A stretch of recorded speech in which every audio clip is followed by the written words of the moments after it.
Greetings, everybody, and welcome to my epic family. First of all, thank you very much for this wonderful opportunity. I had been emailing with Rabbi Goodman, and we decided on the topic of loneliness. Rabbi Goodman emailed me and said that he found the topic intriguing, and I agreed. I think it's a very important topic for us to discuss. The Torah starts to talk about loneliness in Sefer Bereshis when it says, "It is not good for man to be alone, so I, Hashem, will create for him a helper." The Ibn Ezra goes further and says, "Being one is not as good as being two."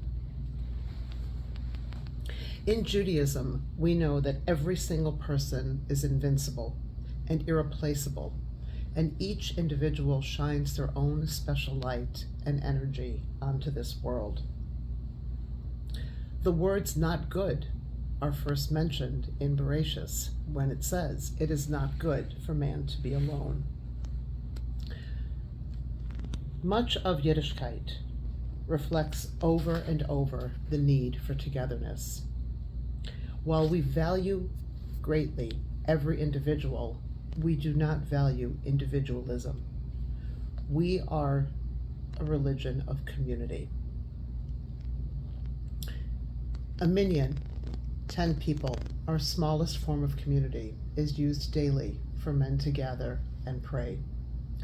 Hundreds and thousands of men each year go to Farbrengans and Tishes, where they come together to sing, to pray, and to exalt Hashem and celebrate with their Rebbe. And in times of great sadness and great happiness, we stand together. A new bride and groom get married. They do not go off by themselves. Instead, we stay with them for that first week, surrounding them, celebrating them with their family as they establish their new home in our nation. Conversely, when somebody, God forbid, passes away, again, we do not leave the mourners to themselves in such a terrible state. We go to their homes, we speak only when we are spoken to, and we provide as much comfort and support as we can in that first very painful and difficult week.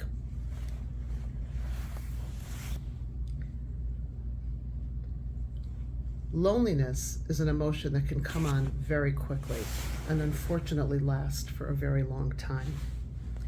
The loss of a job, the loss of a loved one, God forbid, a move, or any major change in our life can bring on the feeling of loneliness. In Lost Connections, a book written by Johann Hari, he states that loneliness is not the absence of people, but loneliness is the absence of shared experience, that you do not have anybody to share the experience of what is happening with you. You cannot share the experience, and you cannot share the meaning of the experience.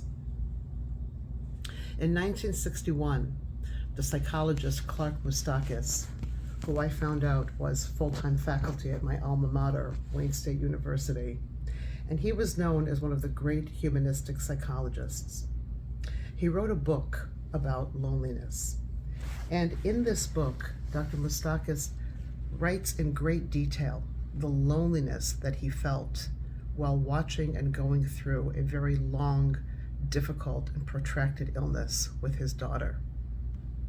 Dr. Moustakis writes that there are two types of loneliness. There is an existential loneliness, which all of us are going to face. And then there is what Dr. Moustakis calls loneliness anxiety, which is when we pretend to be something that we're not. Dr. Moustakis writes how he stayed by his daughter's bedside as she was suffering, and he was terribly lonely that he could not share his feelings of how desperate he was feeling. And in a very poignant and powerful writing, he writes of this little boy who was in the room across from his daughter's. In that time, parents were not allowed to stay with their children overnight in the hospital. And Dr. Moustakis describes this little boy, hypervigilant, listening for every noise, looking at everyone going in the hallway, hoping for his mother to come. At one point, Dr. Moustakis writes, a nurse went into the room and admonished the little boy. Your mother came before. You know she's not going to be here until tomorrow morning. Just go to sleep. And Dr. Moustakis writes that his heart-rendering wailing, sobbing, piercing wails of a little boy, a sick little boy, who was in the hospital, terribly frightened and terribly alone.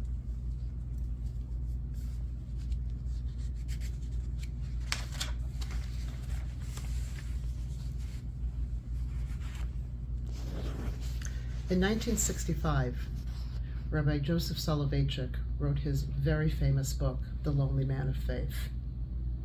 And Dr. Soloveitchik writes, I enjoy the company of friends and family. Yet there is, as Rabbi Soloveitchik describes, a desolate, howling solitude. I have read and taught Lonely Man of Faith many times. And I believe that Rabbi Soloveitchik is speaking about his relationship with Hashem, his deep, deep yearning to become as close to Hashem as he possibly can, and sometimes feeling alone in that emotion. Rabbi Soloveitchik also writes how difficult it is to be a man of faith in what he calls a sickly, narcissistic society, heaping honor upon ourselves. And that was 1965. I often wonder what Rabbi Soloveitchik would say to the concept of a selfie stick.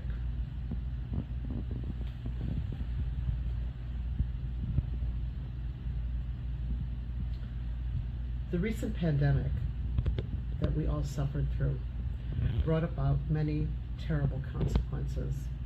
Obviously, the devastating loss of life was by far the worst. But we are still grappling with and seeing the long-term mental and emotional effects of the pandemic.